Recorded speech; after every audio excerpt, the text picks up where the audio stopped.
사람들은 사도 요한을 사랑의 사도라 불렀습니다. 왜냐하면 사도 요한이 기록한 요한복음에는 서로 사랑하라 주님께서 말씀하신 계명이 담겨 있고요. 사도 요한이 기록한 요한 1서, 2서, 3서에서 가장 많이 나오는 단어가 사랑이라는 단어이기 때문입니다. 사도 요한이 기록한 요한서신은 사랑을 강조한 서신서임에 틀림이 없습니다. 근데 중요한 것은 이 사도 요한이 요한서신을 쓸 때 어떤 배경 속에 기록했느냐가 중요합니다. 요한 1서는 사도 요한이 생애 말년에 쓴 서신인데 소아시아 교회가 시련을 겪고 난 후에 기록한 목회 서신입니다. 당시 소아시아 교회에 어떤 일이 일어났을까? 이단의 무리가 교회에 침투해서 예수의 그리스도 되심을 부인하게 만드는 잘못된 교리를 퍼뜨렸습니다. 요한일서 2장 22절 보시면 거짓말하는 자가 누구냐? 예수께서 그리스도이심을 부인하는 자가 아니냐? 아버지와 아들을 부인하는 그가 적그리스도라고 사도 요한이 지적하고 있습니다. 사도 요한은 교회 안에 침투한 이단의 무리를 가리켜가지고 거짓 선지자라 불렀습니다. 요한일서 4장 1절에 나오는데요, 사랑하는 자들아 영을 다 믿지 말고 오직 영들이 하나님께 속하였나 분별하라. 많은 거짓 선지자가 세상에 나왔다고 이 말씀을 전합니다. 사도 요한이 지적하는 거짓 선지자 어떤 사람들이었을까요? 예수의 그리스도 되심을 부인하는 자들이었고, 예수가 하나님의 아들이심을 믿지 않은 자들이었고, 예수님의 성육신을 부인하는 자들이었습니다. 요한일서 4장 2절과 3절에 보면 예수 그리스도께서 육체로 오신 것을 시인하는 영마다 하나님께 속한 것이요 예수를 시인하지 아니하는 영마다 하나님께 속한 것이 아니니 이것이 곧 적그리스도 이단이라고 이 사도 요한이 전하고 있습니다. 예수님의 성육신 사건이 왜 중요하느냐? 예수님이 인간의 몸을 입고 오신 이 성육신 사건을 믿지 아니하면 예수님의 십자가 그리고 부활 사건도 믿을 수 없기 때문입니다. 거짓 선지자가 교회에 들어와 잘못된 교리를 퍼뜨리고 성도들의 믿음을 흔들어 댈 때 그 소아시아 교회가 진리의 말씀으로 그 거짓 선지자를 쫓아내며 승리하였다는 사실을 사도 요한이 요한일서에서 칭찬하고 있습니다. 요한일서 2장 13절과 14절을 보실 텐데요, 너희가 악한 자를 이겼습니다. 다음 말씀이요, 하나님의 말씀이 너희 안에 거하시며 그 말씀으로 너희가 흉악한 자 거짓 선지자들을 이겼다고 이 사도 요한이 칭찬합니다. 사도들이 가르쳐준 진리의 말씀으로 이단의 무리를 쫓아낸 교회 가운데 에베소 교회가 있었습니다. 에베소 교회는 소아시아에서 중심되는 교회인데 사도 요한이 요한 1서를 기록하여 전해준 교회로 성서학자들은 이해하고 있습니다. 에베소 교회가 거짓 선지자들을 말씀으로 물리치고 이겨낸 사실에 대해서 예수님도 요한계시록 2장 2절과 3절에서 칭찬하고 있습니다. 악한 자들을 용납하지 아니한 것과 자칭 사도라 하되 아닌 자들을 시험하여 그의 거짓된 것을 내가 드러낸 것을 내가 알고 있다고 주님 칭찬했어요. 그런데 주님의 칭찬이 책망으로 이어졌어요. 요한계시록 2장 4절 마지막 보시면 그러나 너를 책망할 것이 있는데 너의 첫사랑을 버렸다고 주님이 안타까워하고 있습니다. 에베소 교회가 왜 사랑이 식은 교회가 되어버렸을까? 이유가 있습니다. 교회에 새 신자가 들어왔을 때 이 사람이 예수를 진정 믿는 사람인지 아니면 이단의 무리에 속한 사람인지 일단 의심하고 경계해야 됐을 것입니다. 이런 분위기가 지속되면서 진리의 말씀은 살아있는데 교회가 사랑이 식어지는 결과가 생겨난 것입니다.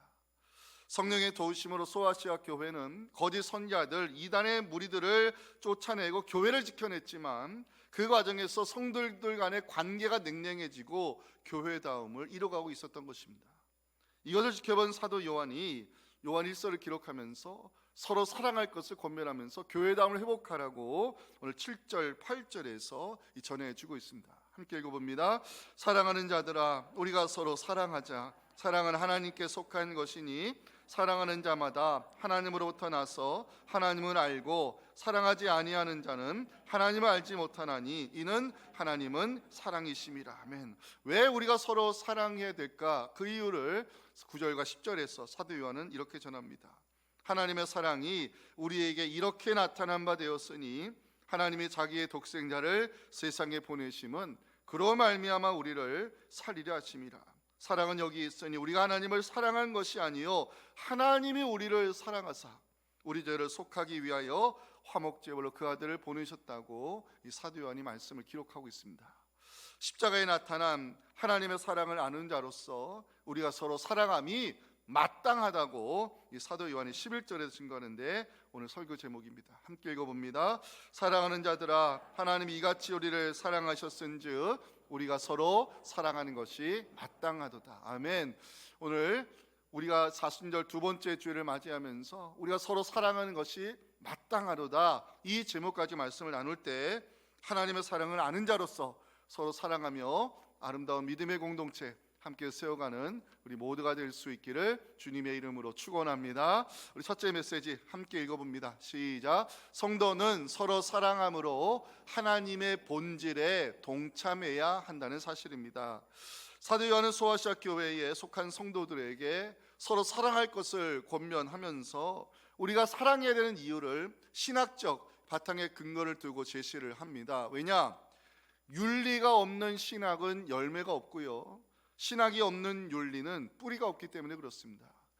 왜 우리가 서로 사랑해야 되느냐? 사도 요한이 제시하는 신학적 근거 첫 번째는 사랑은 하나님의 본질이기 때문에 그렇습니다. 자, 7절 봅니다. 사랑하는 자들아, 우리가 서로 사랑하자. 사랑은 하나님께 속한 것이니 사랑하는 자마다 하나님부터 나서 하나님을 알고. 우리가 사랑해야 되는 이유, 사랑은 하나님께 속한 것이기 때문이라고 사도 요한이 전하는데, 자, 사랑이 하나님께 속해 있다, 이게 무슨 의미일까요? 하나님의 본질이 사랑에 있다는 의미입니다. 8절 마지막, 특히 하나님은 사랑이십니다. 하나님의 본질을 이렇게 정의를 하고 있습니다. 사랑은 하나님의 본질이자 대표적인 속성입니다. 성도로 부름받은 우리가 왜 사랑해야 되느냐? 7절 마지막 것입니다. 사랑하는 자마다 하나님으로부터 나서 하나님을 알기 때문이라고. 성도가 누굽니까? 하나님으로부터 나서 하나님께 속한 자이기 때문에 성도는 하나님의 본질이 사랑에 있음을 알고 있다고 사도 요한이 전합니다. 하나님께 속한 성도, 서로 사랑함으로써 하나님의 본질에 참여하도록 부름받은 사람들이 바로 우리입니다.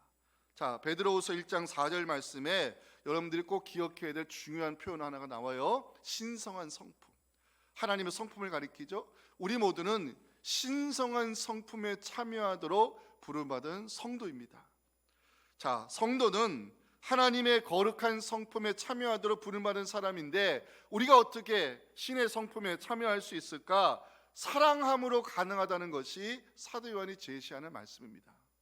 하나님께 속한 성도는 서로 사랑함으로 신의 성품, 하나님의 본질에 동참할 수 있기에 사랑하는 것은 성도의 마땅한 의무임을 이 사도 요한이 제시하고 있습니다.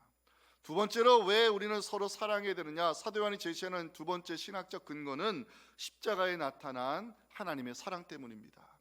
자, 요한일서에도 복음이 기록이 되어 있어요. 9절부터 11절이 요한일서에 기록된 유일한 복음인데 함께 읽어봅니다. 시작. 하나님의 사랑이 우리에게 이렇게 나타난 바 되었으니 하나님이 자기의 독생자를 세상에 보내심은 그로 말미암아 우리를 살리려 하심이라.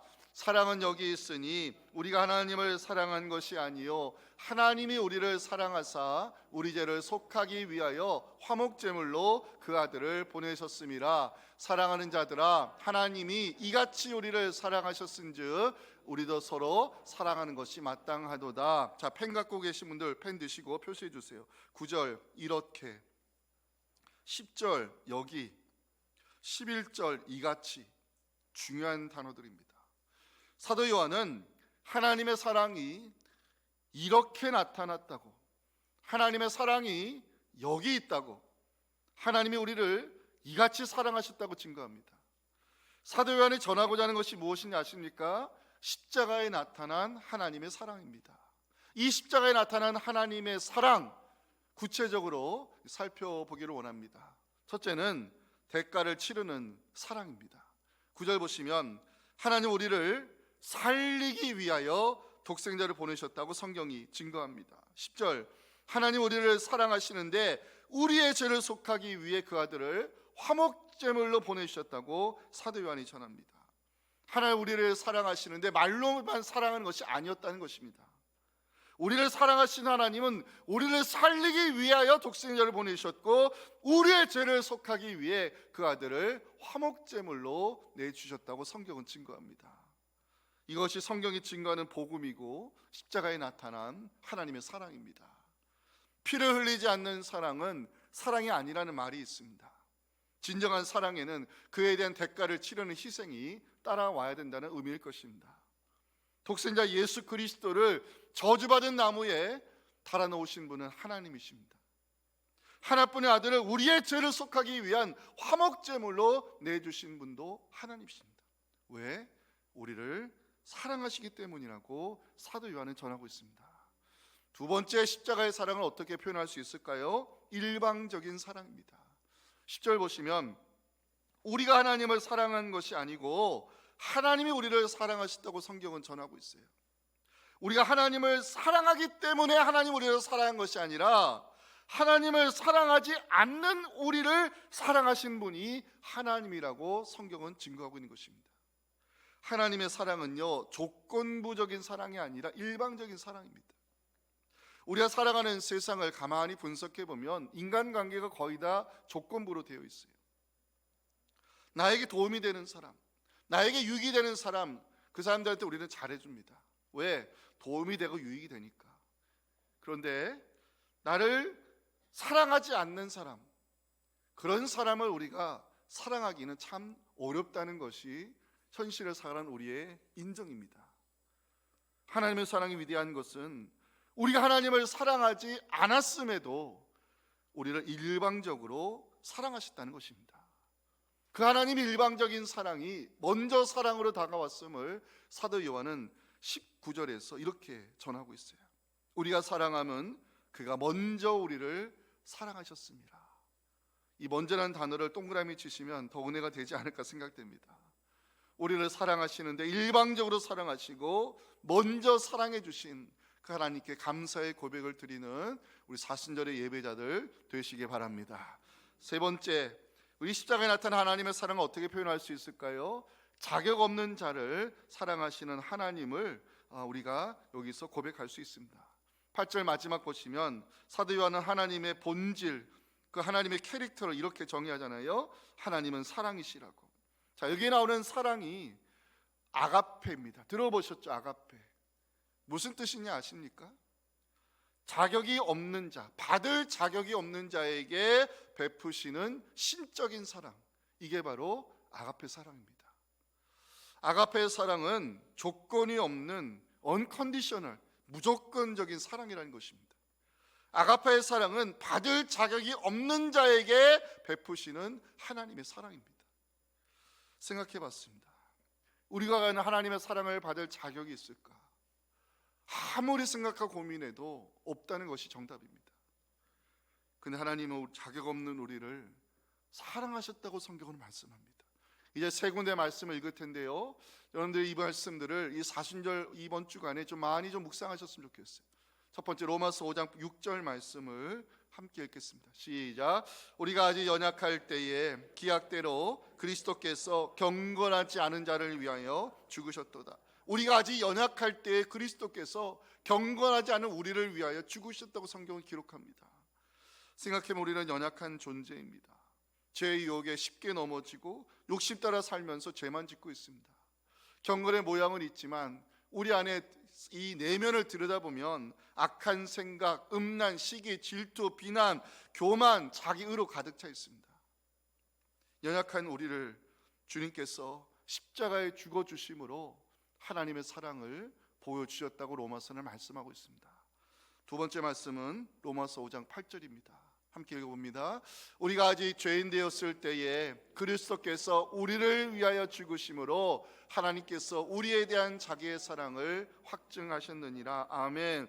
주님께서 우리를 위하여 십자가에 죽으신 것은요, 우리가 자격이 있어서가 아닙니다.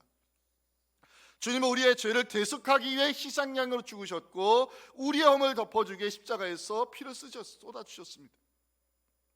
십자가에 슬려주신 그 보혈의 피가 우리의 죄를 사해 주셨고 우리의 허물을 덮어주셨고 의롭다 하심으로 우리를 구원받을 자로 세워주셨음을 로마서 5장 9절에 이렇게 말씀합니다.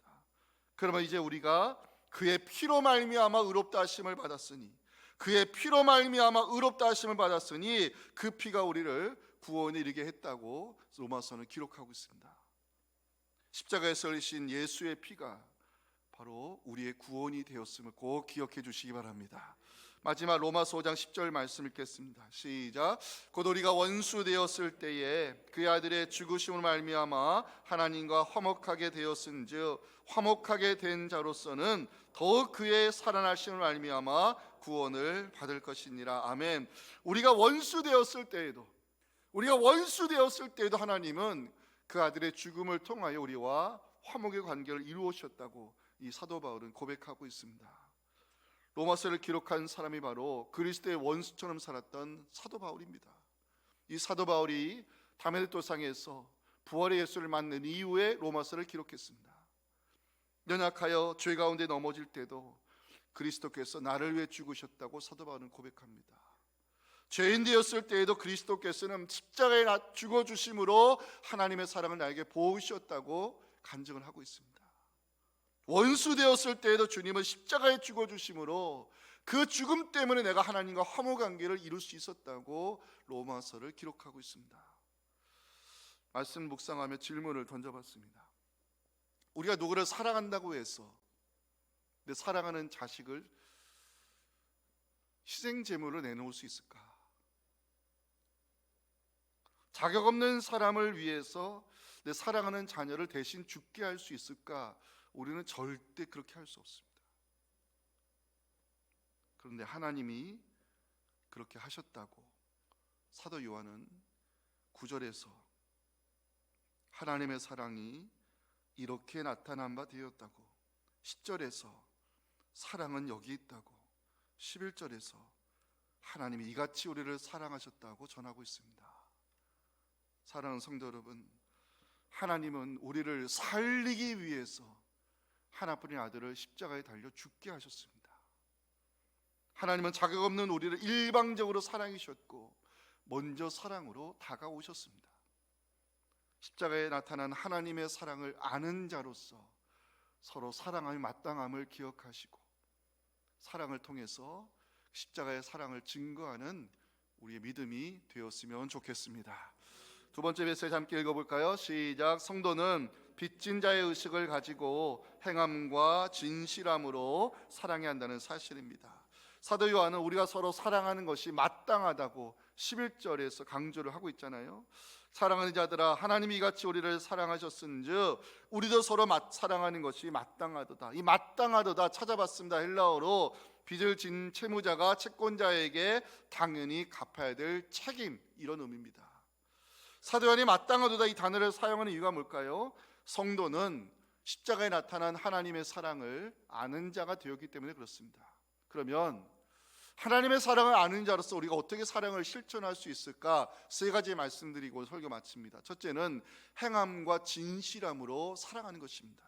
자, 요한일서 3장 17절 18절 말씀을 꼭 여러분들 같이 한번 읽었으면 좋겠어요. 시작. 누가 이 세상의 재물을 가지고 형제의 궁핍함을 보고도 도와줄 마음을 닫으면 하나님의 사랑이 어찌 그 속에 거하겠느냐. 자녀들아, 우리가 말과 여로만 사랑하지 말고 행함과 진실함으로 하자. 아멘. 자, 재물과 궁핍이라는 단어를 연결시켜 생각해 보면요, 하나님 우리에게 은혜를 주시는 이유가 있으면 알 수 있습니다.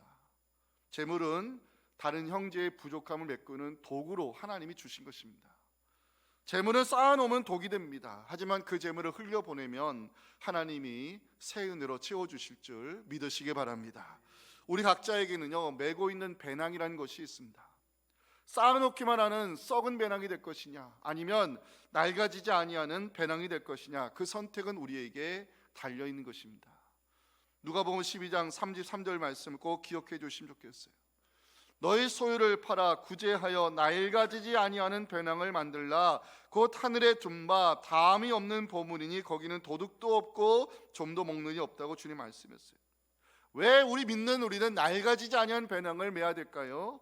이것이 장래에 우리를 위하여 복을 쌓는 일이 되기 때문에 그렇습니다. 자, 디모데전서 6장 17절 19절 말씀이 재물에 대한 중요한 성경적 가치관을 알려주는 말씀입니다. 함께 읽겠습니다. 네가 이 세대에서 부한 자들을 명하여 마음을 높이지 말고 정함이 없는 재물에 소망을 두지 말고 오직 우리에게 모든 것을 후히 주사 누리게 하시는 하나님께 두며 선을 행하고 선한 사업을 많이 하고 나누어 주기를 좋아하며 너그러운 자가 되게 하라. 이것이 장래에 자기를 위하여 좋은 터를 쌓아 참된 생명을 취하는 것이니라. 아멘. 우리가 메고 있는 배낭, 쌓기만 하는 썩은 배낭이 아니라 하나님의 은혜를 흘려보내는 낡아지지 아니하는 배낭 되어서 이것이 하나님 나라의 복을 쌓는 선한 행위로 나타나 하나님께서 더 귀한 축복을 갚아주시기를 주님의 이름으로 축원합니다.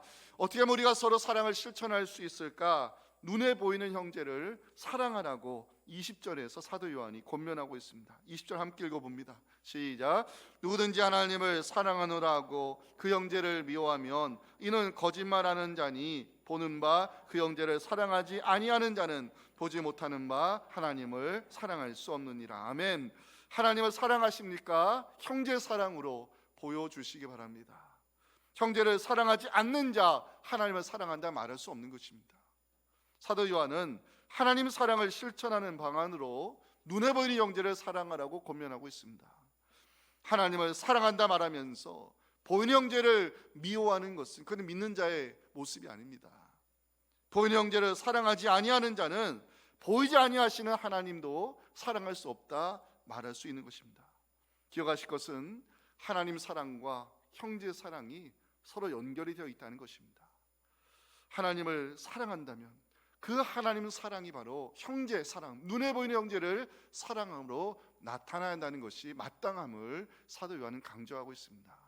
세 번째, 우리는 어떻게 서로 사랑을 실천할 수 있을까? 순종함으로 가능하다는 것을 21절에서 사도 요한이 전하고 있어요. 자, 21절에 보시면 우리가 이 계명을 주께 받았나니 하나님을 사랑하는 자는 또한 그 형제를 사랑할지니라고 기록을 하고 있잖아요. 자, 사도 요한은 우리가 주께 받은 계명이 있다고 여기서 강조를 하고 있는데 주께 받은 계명이 무엇일까?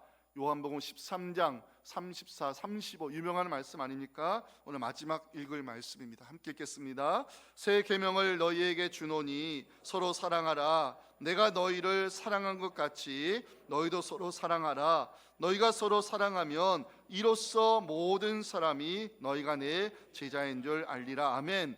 계명이라는 단어가 구약에 나오는 단어이기 때문에 히브리어로 이 단어를 찾아봤어요. 계명이라는 단어는 두 가지 의미를 갖고 있어요. 명령, 맡김. 기억해 주세요. 명령, 맡김. 이게 계명이 담긴 뜻입니다. 하나님이 우리에게 명령하시는 계명이 있다는 거예요. 하나님 우리에게 믿고 마시는 계명이 있다는 거예요. 그게 뭡니까? 서로 사랑하라는 것입니다. 이게 하나님의 명령이고 우리에게 맡기신 책임이라는 것입니다. 사랑하는 성도 여러분, 우리 모두는 사랑에 빚진 자입니다. 빚진 자의 마땅한 의무는 갚는 것입니다. 말과 혀로 갚지 마시고 행함과 진실함을 갚으시기 바랍니다. 사랑하는 것은 하나님의 본질, 신의 성품에 참여하는 가장 아름다운 행위입니다.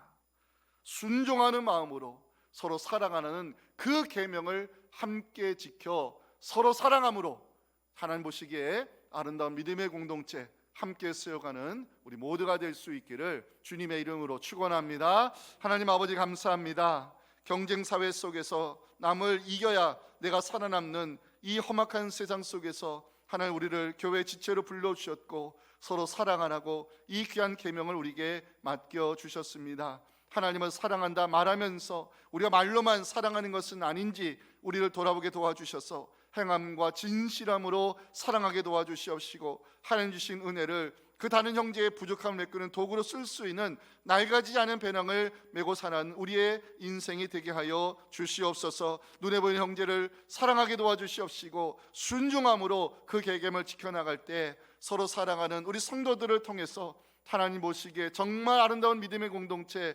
세워가는 우리 교회가 되게 하여 주시옵소서. 예수님의 이름으로 기도하옵나이다. 아멘.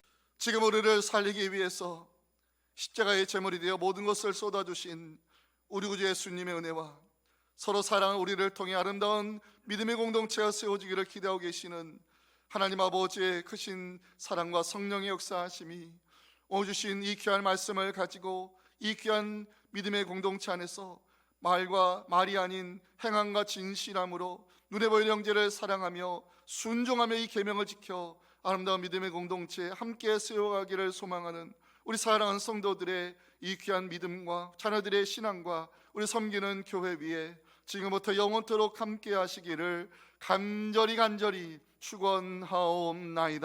아멘.